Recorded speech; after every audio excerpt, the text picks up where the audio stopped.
and welcome. You are listening to Mergers and Acquisitions, a multimedia blog and podcast series produced by the Society for Economic Anthropology. We'll be coming to you with a new collection of economic anthropology-related things to think about each quarter. Our first collection, produced by SEA member Anil Tripathi, focused on the contributions of economic anthropologists to the study of climate change. You can find those episodes by subscribing to our podcast on the Society for Economic Anthropology's website, or by searching using your preferred podcast service.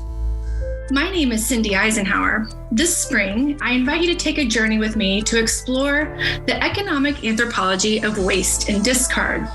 In a world with increased virgin resource scarcity, climate change, growing inequality, and the coming end of cheap nature, how might we come to rethink value? How might we reimagine value generation and critically interrogate dominant economic logics that at once tell us there is scarcity and simultaneously produce an abundance of waste? How might we best understand the various people who, for a range of reasons and rationales, work to recover the value left behind in capitalist ruins?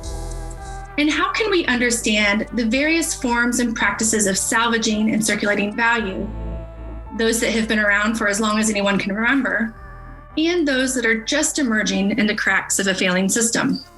My guest this spring will help us to think through these questions and surely many, many more. Today, I'm absolutely delighted to welcome Dr. Kathleen Millar to Mergers and Acquisitions. Kathleen is an associate professor of anthropology at Simon Frasier University and is the author of Reclaiming the Discarded: Life and Labor on Rio's Garbage Dump, which won the Society for Economic Anthropology's Book Award in 2020. She is also the co-editor of the Anthropology of Work review. Her work explores questions of the human condition that emerge in experiences of work, economy, and urban life in Latin America. Kathleen, thank you so much for being here. Well, thank you so much for having me. This is great. I'm really excited about it.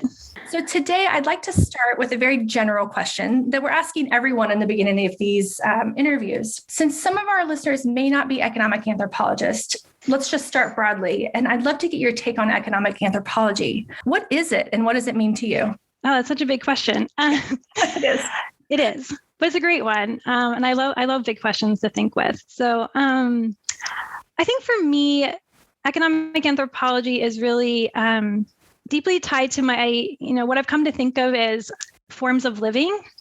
So what I mean by that is this idea that how we make a living in the sense of provide for our needs and wants, sustain life, reproduce life, all of that effort and activity is just so deeply entangled with our ways of life. So basically kind of how, things around how we work, how we create value, I see them as really entangled with questions, existential and cultural questions of how different peoples across the world and in different times and places have inhabited the world. I think that's one of the great values or contributions economic anthropology makes.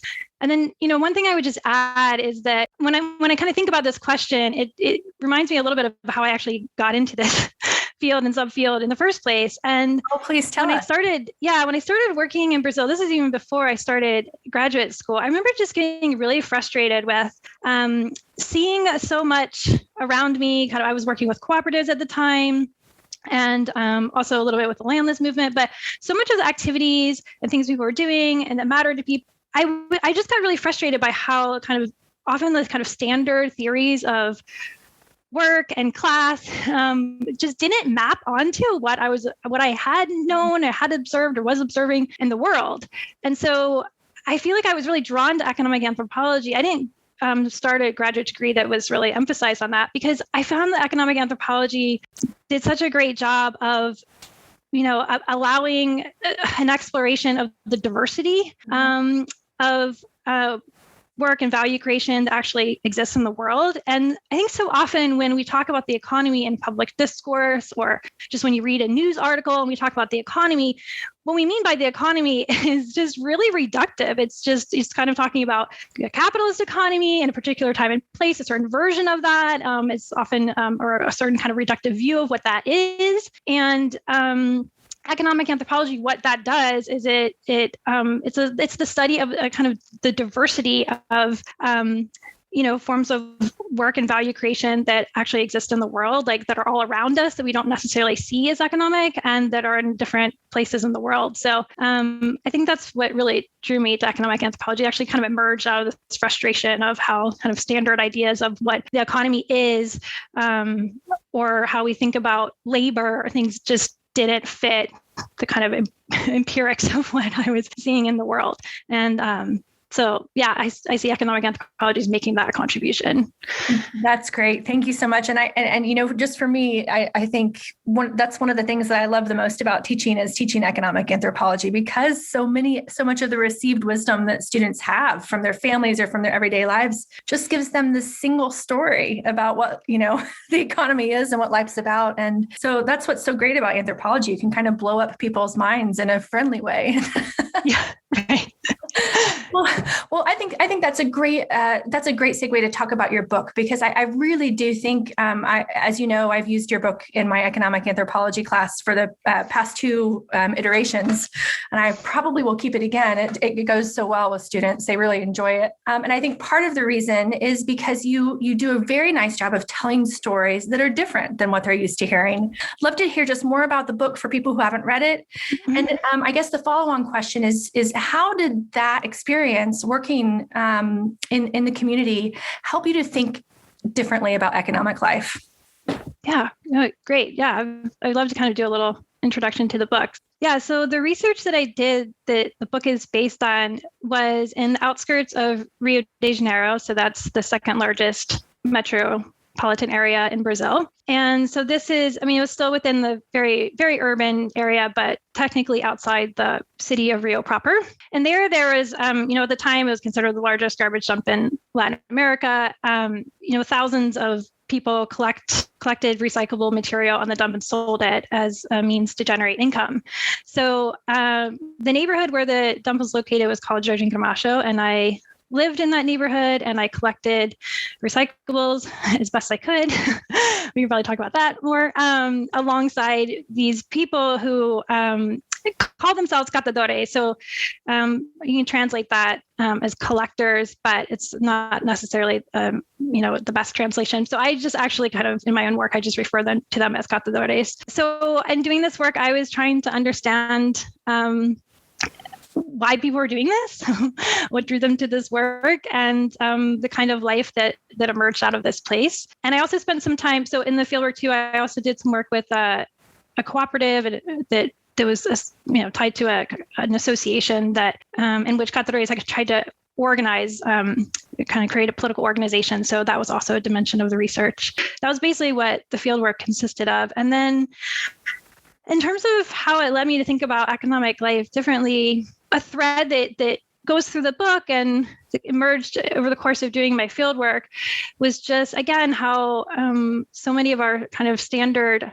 approaches to economic life just don't really didn't fit this world that I was participating in and observing. And one of those was just this framework that is quite common, that is a framework of scarcity. So it's a tendency to look at things that don't fit hegemonic notions of what the world should look like, and to see it in terms of lack. So to give a little bit more concreteness to that, if we think about garbage, we think about garbage as all the stuff that lacks value, right? That's like what makes garbage or waste, is that it's seen as just being worthless, like not having value. And so it ends up becoming this kind of homogenous, indiscriminate mass of stuff that has no value. And that's just what defines it.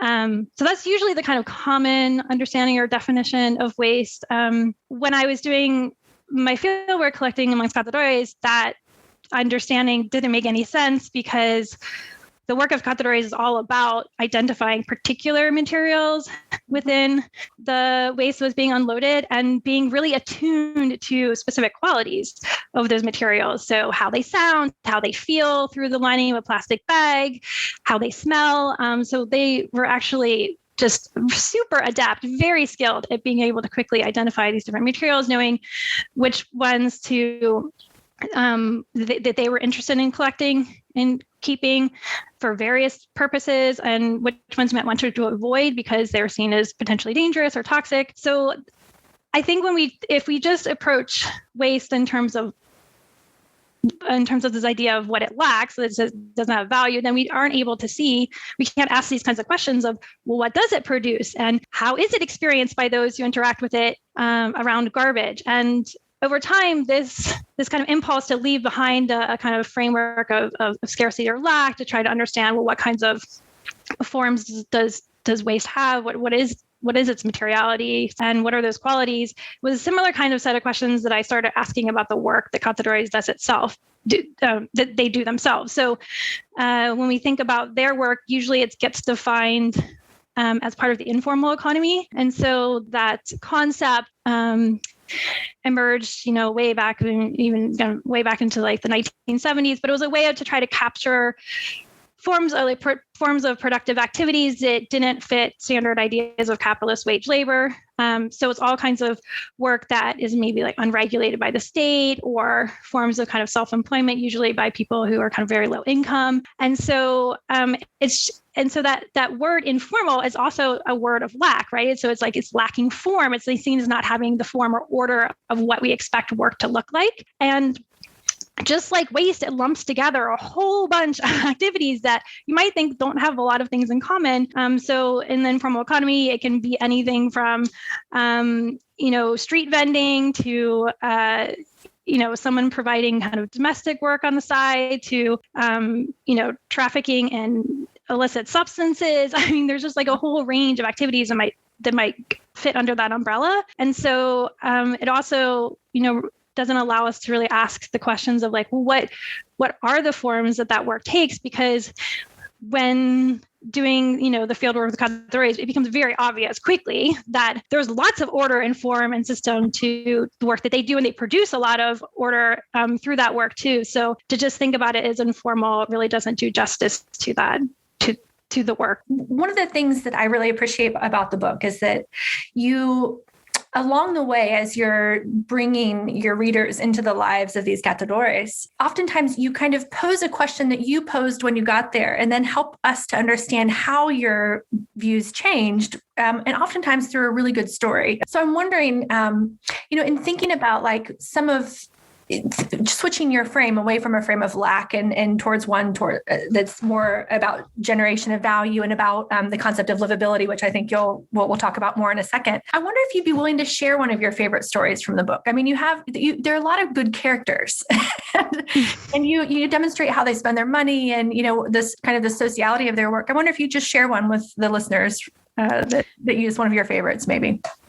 One of my favorite stories, and I think it's because it came out of a place of such embarrassment for me at the time, was I tell this story of this day that I show up on the dump, and I actually got there later than usual. So usually I would go really early, right at dawn, because it can get really hot.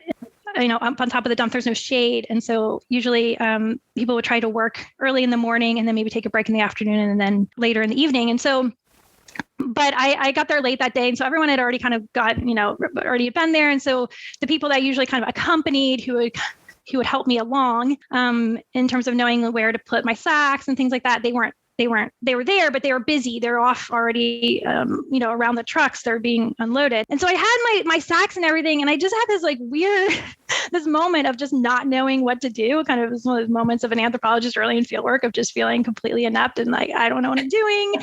And so I was like, well, I'm just going to do it. And so I just kind of laid out my sacks. I had 3 sacks. And then as soon as I did that, this Cathedrais comes by who is carrying this enormous bag of recyclables that's super heavy, and you can tell because it was kind of sinking in the mud, and just totally swears at me and just super upset because I was and he says I was in the pathway, and I was like, what pathway are you talking about? Like I had no idea, and I was just trying to find a spot to put my sacks that was available. And then after he said that, I look and I realized that there is this space that was left where no sacks were placed that led all the way to the unloading zone where the trucks come and dump the waste. So basically there's one area where Cathedrais leave their sacks that they're going to fill throughout a day. And then with a little bit of space from where the trucks come.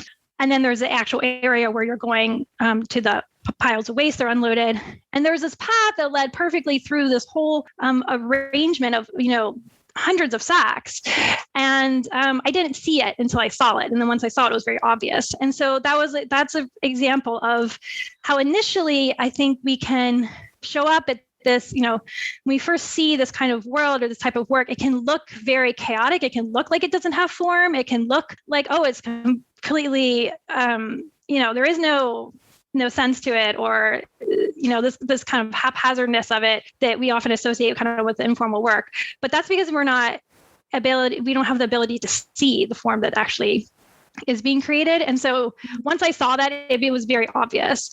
And so I think that was just one moment of many where I was like, oh, this is the order that's being created. And so over time, I was able to kind of see that more and more. But yeah, that's kind of one embarrassing story of a mistake early in fieldwork that actually ended up helping me think through some of the more kind of analytical questions. And I know we've all been there in some way or another, kind of like aha moments where you realize, oh, yes, okay. Yeah. One of many. Yeah, there's some utility to being embarrassed, right?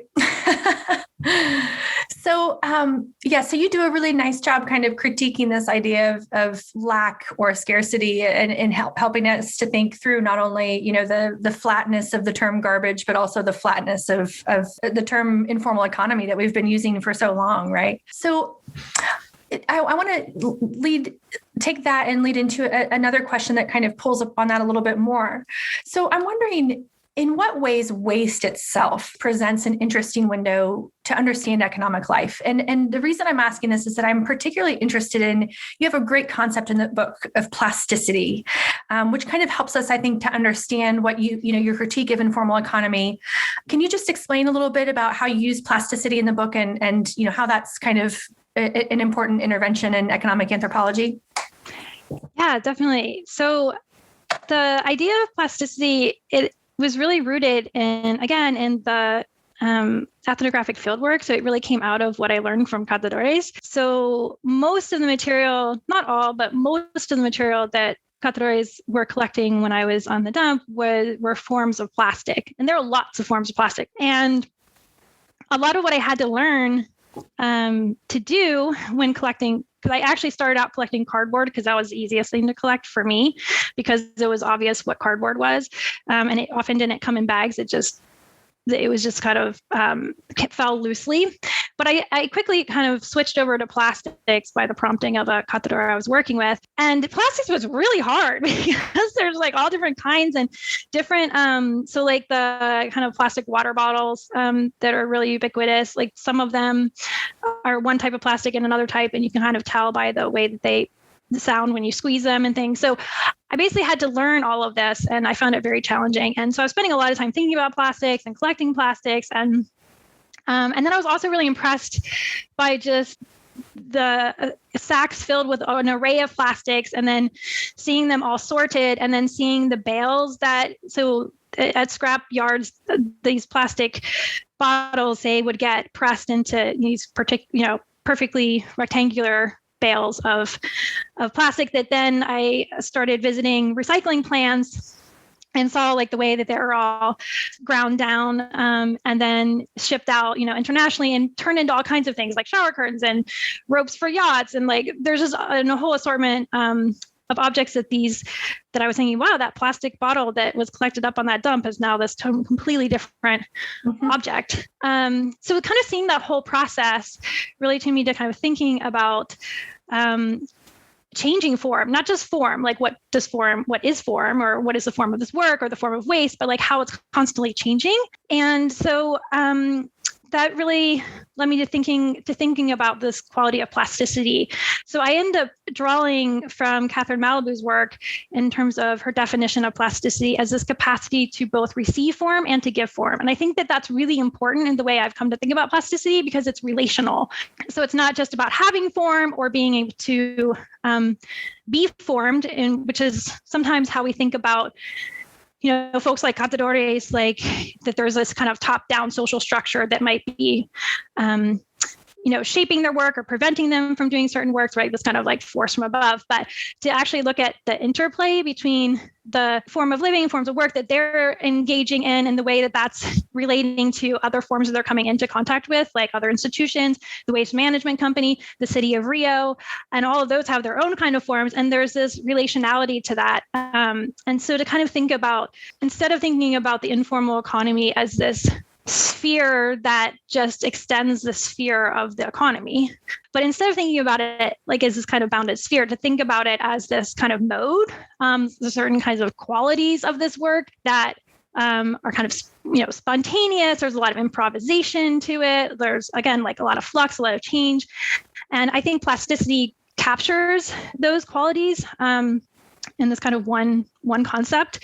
And so I wanted to, so I started thinking about, well, what if we just dispense with this idea of informality altogether, since clearly the work is not informal as in lacking form, and instead think about, well, what are some of the qualities of their work, right? And so I think that plasticity really captures it, because like the objects that they were collecting in terms of the actual plastic objects and how those were constantly changing, the work itself was interacting with all kinds of, we might think of kind of structures or forms of economic life within the neighborhood, within the city, even globally. There is this kind of interplay where they're being impressed. You kind of think about like a plastic bottle being pressed, as well as they were impressing other forms. And to actually kind of study that as this kind of mode, and that also allows us to see how that mode might exist not just in forms of work that we think of as informal,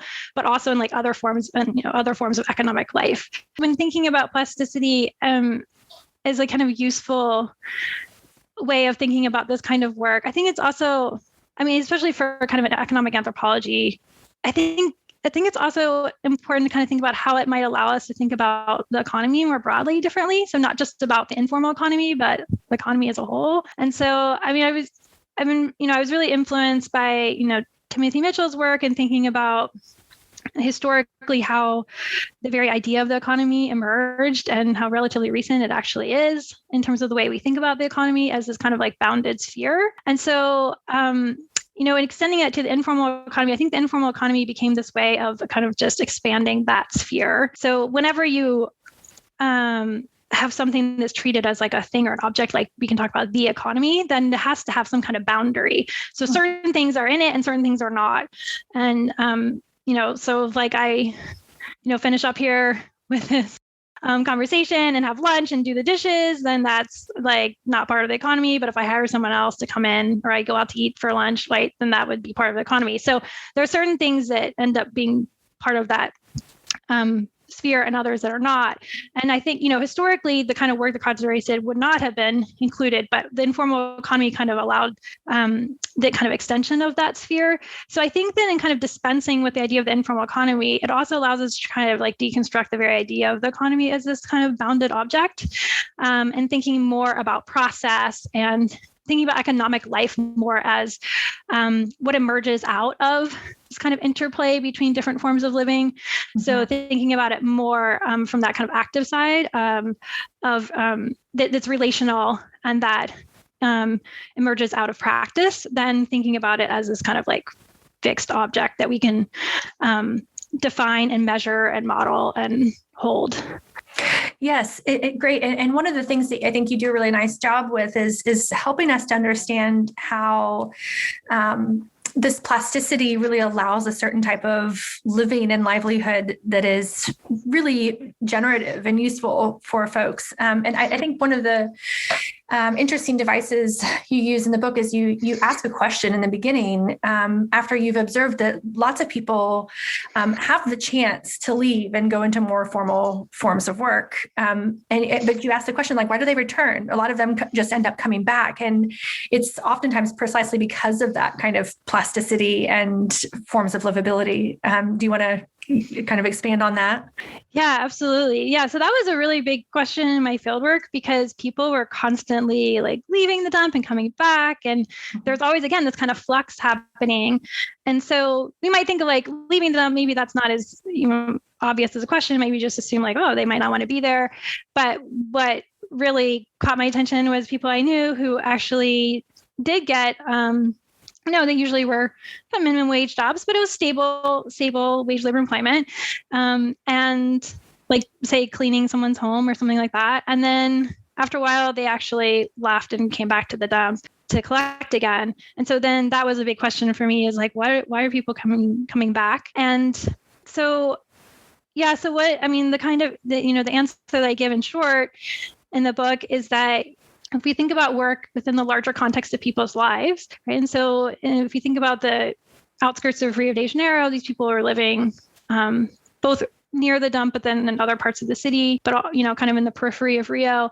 There are just so many uncertainties in their lives because they're living in conditions of pretty stark urban poverty. And so like not having access to kind of, even though there's universal healthcare in Brazil, like the, clinics would have really long lines and be overtaxed. And so like if a child gets sick, that's like a whole day of, trying to deal with that. Things happen all the time where, someone's, container of propane, their gas for cooking runs out, and all of a sudden they have, they need 50 reais to replace that. And they might not have the savings for that. So there's all these things that might just emerge because of the kind of insecurities that they're dealing with in their everyday life. And even if we often assume that kind of a stable wage labor job would be a good thing for that, but it has a really rigid structure to it that both in the sense of like you usually have to be at your job for a certain number of hours, in particular hours during the day, so that if something comes up and you can't show up, then, often you'll like lose your job.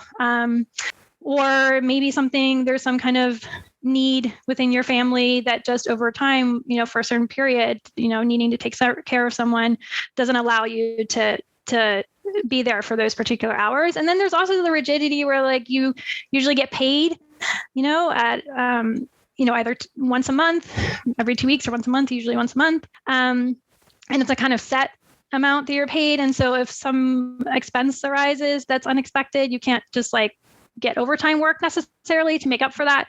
So in a sense, like the dump, as I say in the book, is something that was always there. And so it was almost like this refuge for catadores where, it was there 24 hours a day, 7 days a week. It didn't even close at Christmas. So it was just, there's always waste being unloaded, and there's always the ability to go and make some kind of income from that work. Super. Well, so one of the underlying currents in your book, but also in a very recent essay you've written for Anthropology and Humanism, is the idea that there are parallels between the representation of garbage and the racialized production of the category of a human. It seems to me that the concept of value that's so central in economic anthropology is crucial here. Can you tell us a bit more about the relationship between waste and inequality? Yeah, that's a great question. So the really short answer is that I make this argument that garbage racializes. So that a lot of the standard understandings of what waste is this idea that it doesn't have value. So it's also, it's still kind of defined by what it's not. It's just kind of like nothingness, like non-being, worthlessness. And so then, and one, maybe I should also say, I always like to root things in field work. So one thing that I was really struck by when doing my field work is when I would talk to people outside of Jardim Gramacho who were not catadores, both during field work and after, one of the most common responses that I would get to my work was like, well, clearly that's such an inhumane form of work. Right. That's just, clearly being in garbage and having to make a living out of garbage is just very inhumane. And so there's this almost like savior impulse that, well, what are we going to do to get people out of the garbage, or what's the solution for that? So there's a very kind of like, how do we fix the problem? So it's seen as a problem immediately and we need to fix it. And so there's a way that I started thinking about the kind of the ways that we think about waste itself as a kind of negative value has a lot of parallels to the kind of parallels to racialization as a process by which there's a creation of a hierarchy of people who are more human, less than human, and non-human as Sylvia Wynter would put it. So I became really interested in thinking about kind of parallels between the way that people would respond to those who are living in urban poverty doing this kind of work and the kind of understandings of waste. And we see this emerge in a lot of literature in recent years that's really critical of inequality that's produced by capitalism, that focuses on how forms of economic life and governance today have created whole populations, like millions of people who are seen as disposable, right? Like they kind of talk about as disposable life, like people who will never find a job, who will never be kind of part of like the kind of hegemonic capitalist system. And so they're kind of like thrown out. So it's seen as like they're superfluous, disposable, and it comes from a place of critique. But the problem is that it relies on this idea of waste as non-value. And so, so just the fact, so I started thinking, when we think about, I wrote a little bit about kind of the kind of racialization of cazadores in the book, but kind of from a pretty standard approach to thinking about racial categories in terms of like most of the people who collected on the dump were non-white.